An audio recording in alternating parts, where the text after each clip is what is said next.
presence of the Guru seems to be a serious limitation. How do we get over it? It's not clear to me. The longing for the physical presence of the Guru, what? Huh? Seems to be a limitation. Is it a limitation? Seems to be. Or you're saying it seems to be a limitation? Huh?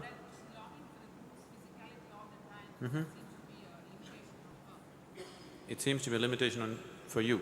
Is that what you mean? It's a statement or a question? Huh? It's a statement. It's a question. It's a question.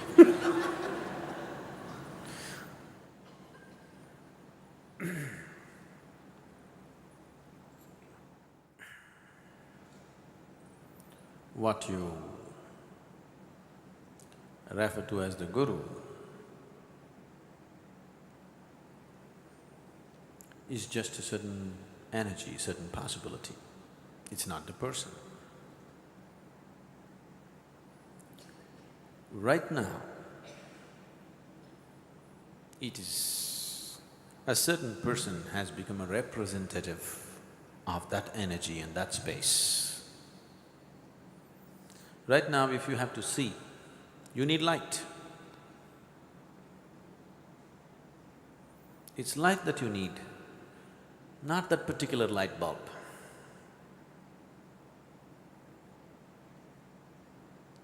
So what you seek here is the light that is coming forth, not the particular light bulb. But right now, that particular light bulb happens to be the source of light. So, you tend to think, I cannot exist without the light bulb. It is true, one level it is true. But the nature of the Guru is not limited to time and space. So, it is not because you sit next to the light bulb, you get the maximum light. You could be 1,000 miles away and you may receive more grace than the person who is right now sitting next to that person. You know the old story of Gautama and Anandatirtha. Anandatirtha, out of his own device and deception, he devised it in such a way that he will always be in Gautama's physical presence. Gautama warned him, this is not good to fix up life like this. You are fixing me up like a wife would fix her husband. Because Anandatirtha, being Gautama's elder brother, before he took his monkhood, he put a condition on Gautama. He said, right now I am your elder brother. I can command you to do whatever I want. But once I become your disciple, I will have no such power. So let me exercise this right. And now I am telling you, after I become your monk and your disciple, never should you send me away from your physical presence. I must always be in your physical presence. Never you should say, go there, do that, do this. Always you must keep me next to you. Gautama said, you are trying to fix me up like a wife. Never you should love anybody, never you should do this. This is not good for you. This is not at all in the interest of your well-being. But as an elder brother, you are asking me, and if you insist, I will abide by this. But I'm telling you, this is not good for you. Ananda said, it doesn't matter, but I must be in your physical presence. He stretched it to ridiculous lengths. This wanting to be in the physical presence of Gautama, he stretched it to ridiculous lengths. It came to a point where after 8 years break, Gautama went back to see his wife, who was his wife at least, Yashodhara.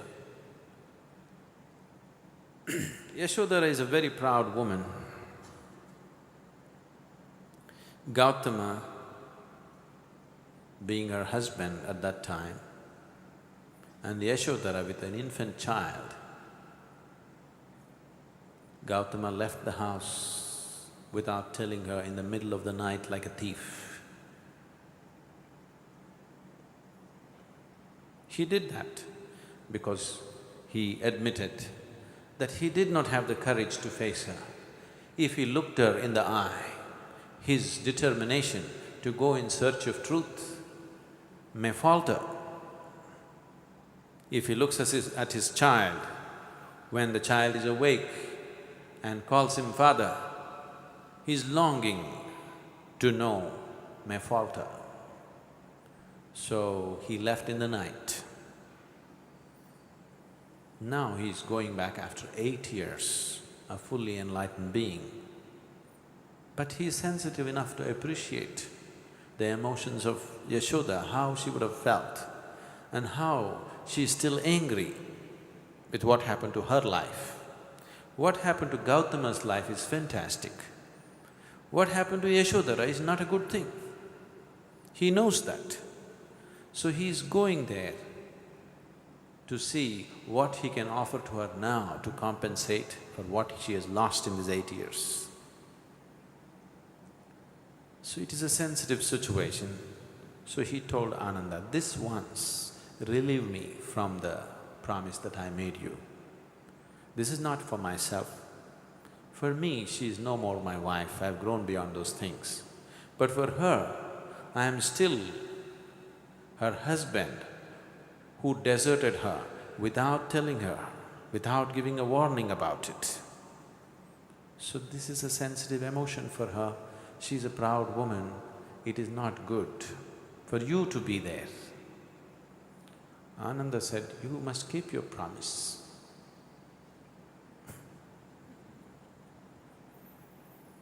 Gautama bowed down and said, okay. And he took him there also into that situation. When Yashodhara saw that he's come with an assistant monk to face her, she just flew into a rage. Gautama knew this. He said, this once relieve me of this promise that I made. This is nothing spiritual that you are going to miss anything. This is about my wife. But he said, no. Then, towards the end of Gautama's life, Gautama's work created many enlightened beings.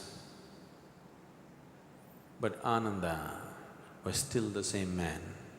One service he has done for us is, he recorded everything, events that happened according to his understanding. But he recorded everything very diligently. So people asked, why is he still like this? So many people just came and met you for a moment and they got enlightened. They have transformed themselves in so many ways. But he's always sitting next to you, and why is he like this? Gautama just said, a spoon cannot taste the soup.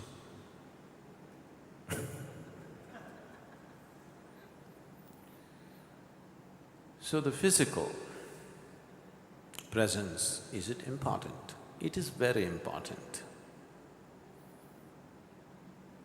But the physical need not mean the physical body. The grace is not an airy thing. We can make it very physical. A guru's grace is not some airy thing that you imagine. It is a very physical presence.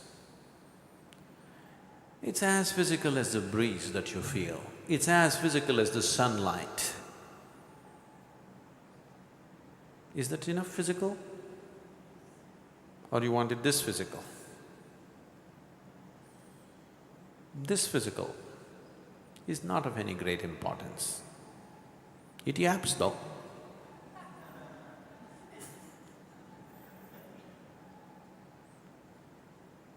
But the Guru is not in the talk.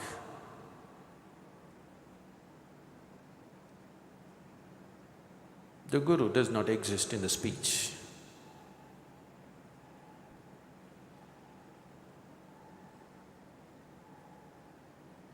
There is a willy man in the speech. The Guru does not exist in the speech. The Guru is on all the time, speech or no speech. But you pay attention to him only when this willy man is speaking. If you learn to pay attention to him all the time, you will see he is very physically with you, very physically, as physical as sunlight, as physical as the breeze that you feel. I think that much physicality is enough. More than that, it could be a trap. We could hype it a little more if you want. We can make it a little more physical, but it need not be this physical. So it is not a limitation. Initially, when a person is just beginning to become receptive, being in the physical presence of the Guru becomes very essential because your way of perception is only seeing and hearing and five senses. Because of this, you want to hold him in your eye, you want to hold him in your ears. This is the way you know he's there. Yes, it is a necessity in the beginning, but you need not remain there all the time.